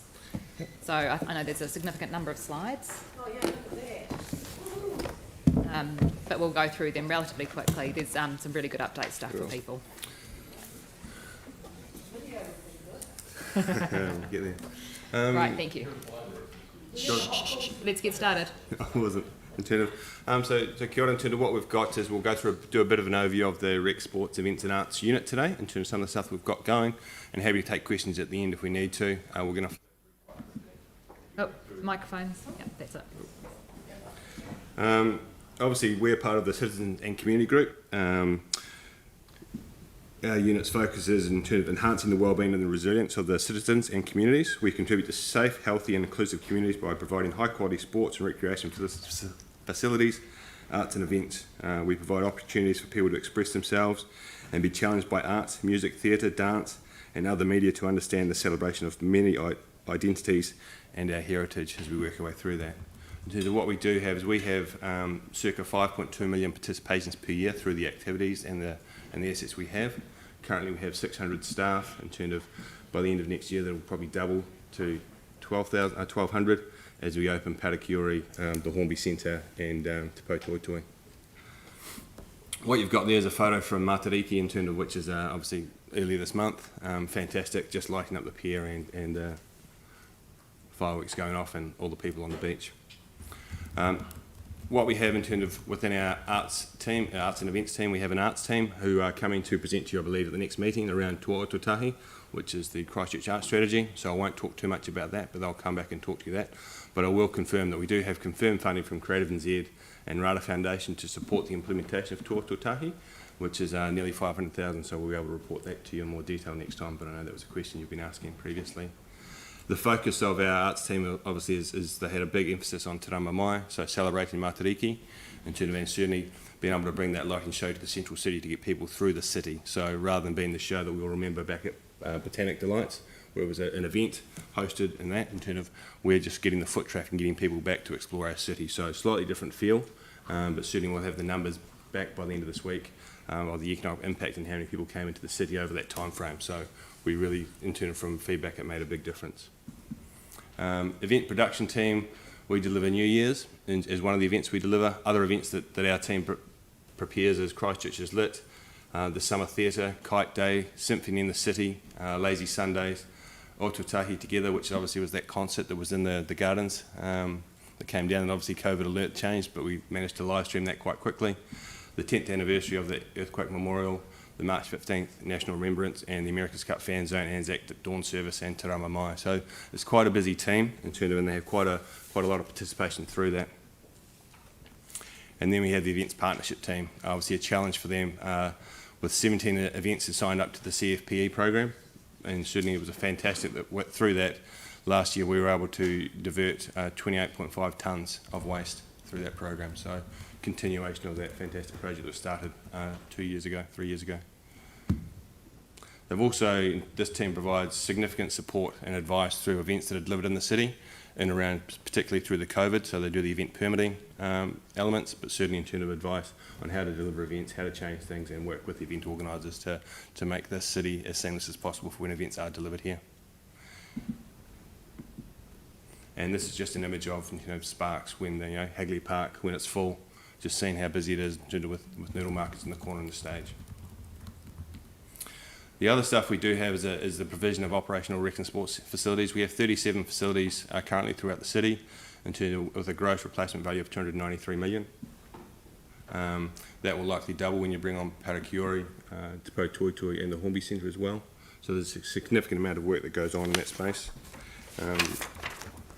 Just as part of that team, obviously we're completing repairs at Graham Condon, and you've got I think there's a closeout report coming to the Finance Performance Committee shortly. You would have heard David talk about the closeout report of Napurnawai, and he spoke to that. And then we've also got repairs underway at Jelly Park that were completed, and the pool opened last week to put a liner in there to repair some of the earthquake damage to the tiles. And then Pioneer, but also significantly coming up this year, we're replacing diesel boilers at Te Hapua outdoor pool and also at Cal Stadium, so they'll be replaced with air source just to reduce our impact. And we've also put LEDs throughout all of our facilities as well, LED lighting. And the other big thing we've got in terms of is making change to the amount of waste we have at our Rec and Sports Centre. So we've benchmarked this year. We currently have 65 tonnes of waste going through, so we're looking to divert that by 10% and send that elsewhere. So we've got some real goals in that space. And also work in that space that we do. This is just a snapshot of a monthly way we look at how we're going, especially in the built spaces and the specialised spaces. So I wanted to share it with you and tell you a few stories about it. Within this, one of the campaigns that our fitness team ran this year was called Stronger Together, and that sort of typified the way that all of our unit worked across council and within the community, and that we did so much across our silos or our teams and so much more with the community, that we were focusing on trying to make sure that we helped Christchurch get back to the activity levels that they were enjoying pre the COVID period. We bucked the national trend.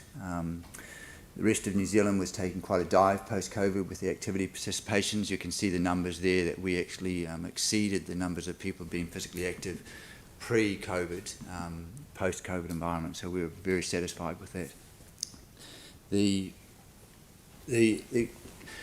lot of that focus came from actually making sure we were trying to be as inclusive and diverse as we can, and we need to continue that focus. These are a few bullet points that explain some of the areas within fitness where we really tried to include people so that when someone walks into the spaces, they can see people that look like they are, so they feel more welcome and they feel more able to come there.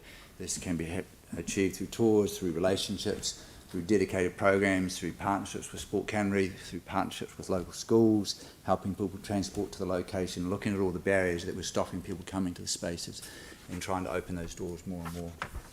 Thanks, next. The swim education, again, like we have 5,000 people who participate in swim education, but the focus of the team was more about the people that weren't coming to the pools. And so it was about snipping barrier, about cost, and so through some funding and through some relationships with different agencies, both government and NGOs, we were able to increase the number of people that were accessing that service through direct financial support. It was lovely to get this mention from the Christchurch Methodist Mission on our Facebook page and their Facebook page, just acknowledging the way our teams were working stronger together. Within the sports community, naturally they're quite a competitive bunch. We're fortunate within Christchurch through pre-COVID and post-COVID we've had a lot more of a collaborative leadership approach. There's still more to go, but we managed to activate the sporting community post-COVID sort of the quickest in New Zealand. We were able to get everyone to agree when they would have their season started. Our colleagues in parks knew they had 2 weeks to get the parks ready and open again in time for the winter season to kick off. And because the winter season was impacted, the summer season was also impacted. And so rather than the sports trying to fight over who was going to get the volunteer and fight over who was going to have their season finale before the next season started, we were able to, over Zoom, get everyone to agree to a different approach and sign up to an MOU which was going to make sure that the season would finish well, that the kids would have a break, that the parents would have a break, volunteers could have a break, and that the kids could then get into the next season as well. It was the first one for across New Zealand. It's been used as a benchmark to roll out through the rest of New Zealand as well. It shows the quality of the relationships that our team has within our community. The pictures can tell 1,000 words. You've already heard me talk about the success of the 4 sports being at Ngāpunawai, but I think the true success was all the other sports that joined that space as well, and want to use that space more than just the normal codes that traditionally go and be in that space. Thanks, Nige. Hagley Oval, again, it was great that it's not just council coming up with assets, it's actually the community that are coming up with assets that can support activity through the Canterbury Cricket Trust. And through those lights we ended up having almost a doubling of participation of people going to the Oval last year over the summer and participating and watching that game and enjoying those experiences. We saw a significant shift in the section that we, rather than saying no, we say yes, and I'll talk for more of that in a second. But we had a group called Bike Bridge that were trying to find a home where they could run their program for immigrants wanting to learn how to bike in New Zealand, and they've been hunting around trying to find a place to do this. And so they turned up in Ngāpunawai and said, look, we just want a place that we can do this. And the team there was saying, sure, why not? and then they said, well, we've got some funding, we want to buy a container and be able to put it on your car park, can we do that? And we said, sure, but you actually don't need to buy a container because we've got a old one here that's surplus. You can just use that and you can use that money to go and buy some bikes. So just simple synergies that were just going along, and those are the stories that really tell of the stronger together approach. Thanks, Nige. This is a wonderful example of through New Zealand there are a whole lot of pools that were saying no to manus. Our lifeguards said, well, why are we saying no? Why don't we say yes? Why don't we actually encourage and help people come along and do manus in a way that is supporting them, and so supporting a different group of people to come and enjoy it. So we ended up running this competition that ended up on Christchurch Live and having some awards. And so that was just fantastic to sort of see it occur, and it occurred across our teams, it occurred across the community. We ended up getting prizes, and it just sort of all happened within a few days. And when we get to the core of the work, there are some times when we have to do some very dramatic things. The guy in the middle with the cap and the glasses actually died at our pools, but that team on the right saved him and brought him alive. Oh, wow. And so he was taken off to hospital after the team brought him back alive, and he came back with his family just to appreciate what this team had done for him. That's beautiful. We also, as some of you know, have campgrounds throughout Banks Peninsula and Christchurch. The satisfaction that the customers have in going to those spaces, which are their spaces, speaks very well. And it shows that we managed to almost get back to the numbers pre-COVID without internationals. So it was a stay local campaign. Back to you, Nigel. Cool. So the final things is just to go through, obviously, to confirm the new facilities that we do have coming on board. Obviously, you've Te Pou Toy opening at the start of October, which will be fantastic, and really looking forward to that. Hopefully there'll be some great news by the end of this week about the Hornby Centre and the awarding of the construction contract to that.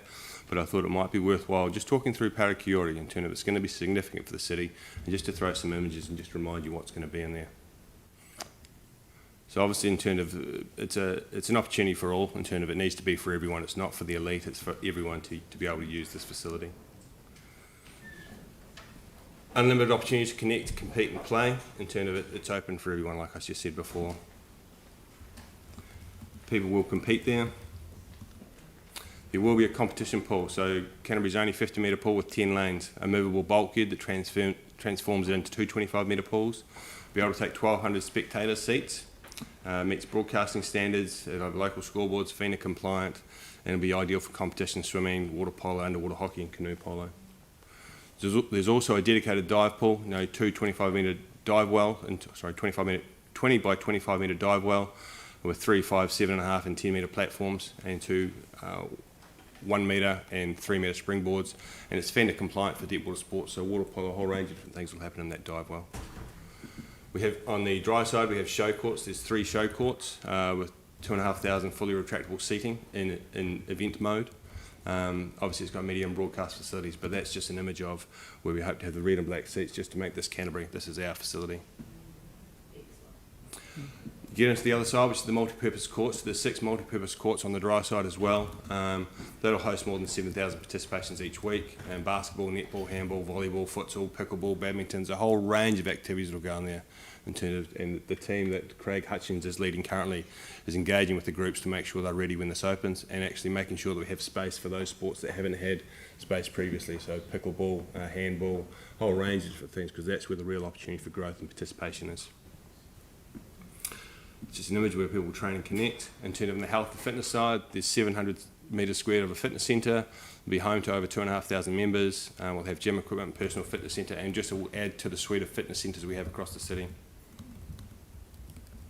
Group fitness studios there as well, so 350 metres squared of fitness studios, spin studio, mind and body rooms, full range of programs. Just conscious of time. The other thing is there's a performance movement studio, so 204 metres squared in terms of multi-purpose studio, and there's also a 224 metre squared studio with harness rigging for circo arts, etc., so caters for everyone. There's a health and wellness services, so in terms of within the building there will be offering leading sports doctors, podiatrists, physios, massage therapists. Customers will have easy access to a holistic approach to healthcare. High performance sport will be based in there, and Sports House, so Sport Canterbury and a range of other sporting organisations will also base themselves at Parakiori. There'll be food and beverage, retail merchandise, but certainly this is a key part. This is where we want people to come and hang, in terms of, this is a part for people to make themselves feel better. So, youth, people, teens, you don't have to be doing stuff, but this is just a cool place to be. And certainly we'll be looking to have some services through that, or just being able to connect with different people through those mechanisms. Getting through to the leisure side, there's 1,500 metres squared of leisure space. recreation pools, learned swim pools, family spa, warm water pool, sauna, steam, interactive features. But the main thing is there's 5 hydroslides also, and in terms of certainly it's New Zealand's first track to a hydroslide. So you stand there, cross your arms over your chest, the floor will fall out from underneath you, and you'll get up to speeds of 60 kilometres. Things are pretty quick. You won't be on that one, Leanne? No.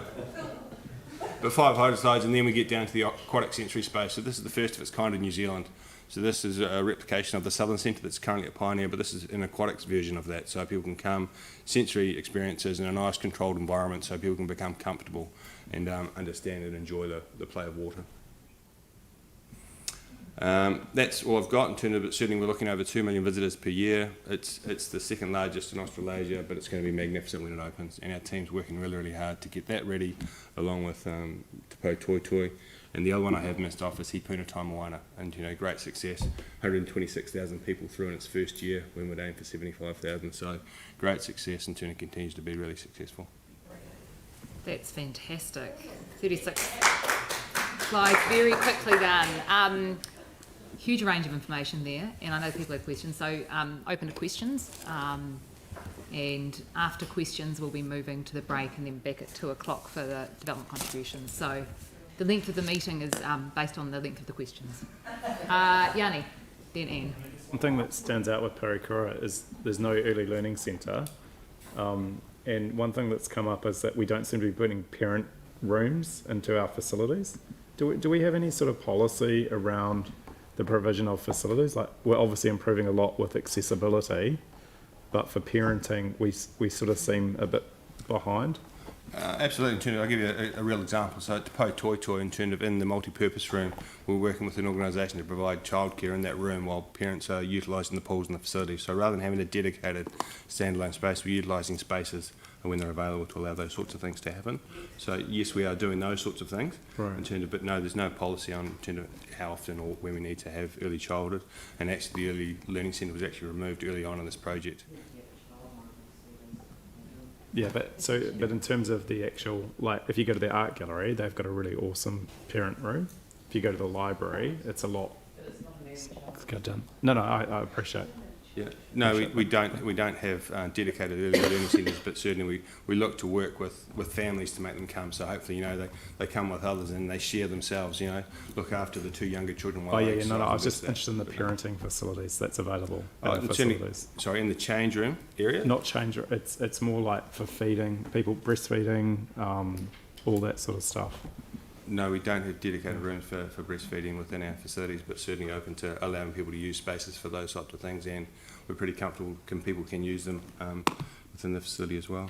Right, okay. Just the other thing I wanted to check on is, in terms of the campgrounds, I mean, we didn't obviously get much information. Are we running those campgrounds ourselves?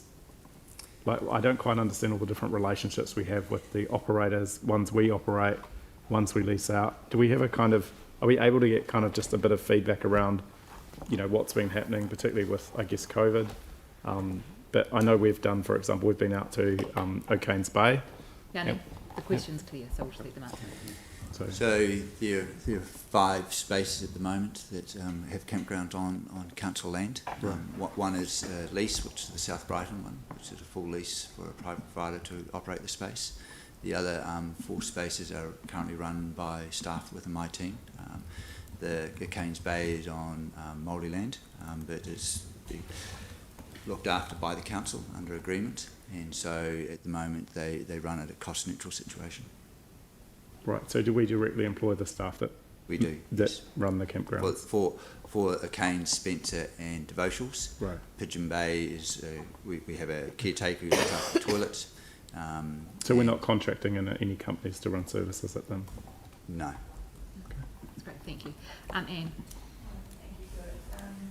just a couple of things, you may not be able to answer them. How many people will Pakiori employ? Do you know? Any ideas?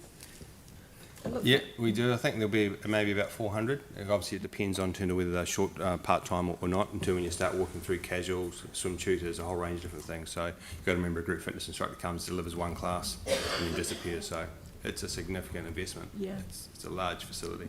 Great. And also just the food and beverage, we've got the healthy food policy thing, so that obviously directs what goes in there. Yes, that was all part of the RFP. That's great. Thank you. Phil, then Jimmy, then Andrew. Thanks, Nigel.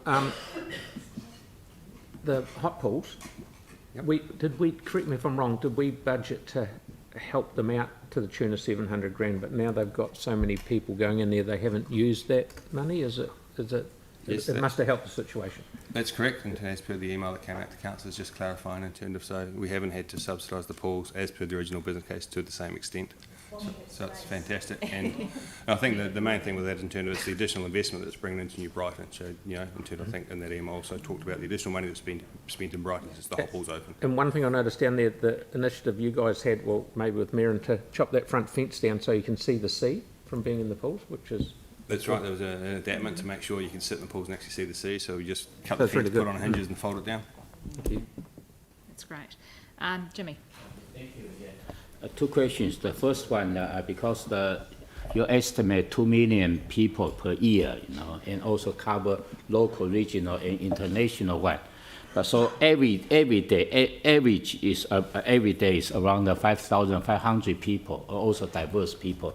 So first one, I'm concerned whether those transport have any detailed transport or traffic management plan, give the people can be the access to the new facility more safely, etc. Second one is follow the end questions. We have 400 staff, I just want to know whether have CAR consider those diverse the staff can meet the diverse these people's needs, like a library, etc. They have Thanks, Jimmy. more kind of diverse. Yeah. Yeah, absolutely. So there's a transport assessment, so certainly making sure people can access from the bus exchange to Parakiori or drop-off zones or buses, making it as close as we can. So there is a whole lot of work that's gone around making sure that's accessible, along with bike parks, walking, a whole range of different things that I could share if you wanted the detail around that, but that's taken care of. The other one around in terms of, we want to make sure our staff and our team reflects the communities they serve, so certainly our recruitment practices, and you'll see this through Te Pou Toi Toi in terms of is the people in the community are employed within our rec and sports centres. That's great. Thank you very much. Andrew? Thank you. Great to see the progress on Te Pou Toi Toi and Parakiori, and obviously an announcement on Hornby we're hoping for soon as well. What's been provided at those 3 facilities by way of gender-neutral bathrooms, gender-neutral changing facilities? Yeah, great question. I believe in terms of our establishment team came represented to Aaron's committee in terms of the accessibility committee, certainly in terms of the change in places, in terms of is the size that we're working through, in terms to make sure, so in those facilities in terms of changing places for a size, but certainly in terms of working through with Rainbow Tick to try and get accreditation to make sure that we are training our staff appropriately, people feel safe and they know that they are safe when they come to our facilities and they can use whichever rooms they feel comfortable with and identify with. So there will be gender-neutral facilities at all 3? Yes. Great, thank you. Any further questions? No. Do I have someone to move the receipt? Thanks, Pauline. Someone second. And any debate? Just say, look, that's been fantastic. I think it's a really good move to have this. So, well done. A beautiful presentation, and it's really good to celebrate the things that we're doing really well for the people of Christchurch. And I know the Christchurch people really value the facilities we provide, and I'm really encouraged by your positive responses to all the questions today too, so thank you. Yeah. Anything else, Anne? Yeah, just following on, just thank you for the work that you do, but also I think we all appreciate the way that you flexibly adapt to situations, and that whole, I think you said, stronger together approach is wonderful, so thank you. Right. And with that, I'll put the motion. All those in favour say aye. Aye. Any against? Declare that carried. And then we'll get Pauline to the closing karakia. Thanks. Tukuna tiwarua kia riri ki te taumata, ko te matatika matapono hiarahi ina mahi. Ka arotahi te tira kia iki panuku, kia iki tangaroa. Homie, huie, tai kie. And with that, declare the meeting closed. So you will be back here at 2 o'clock.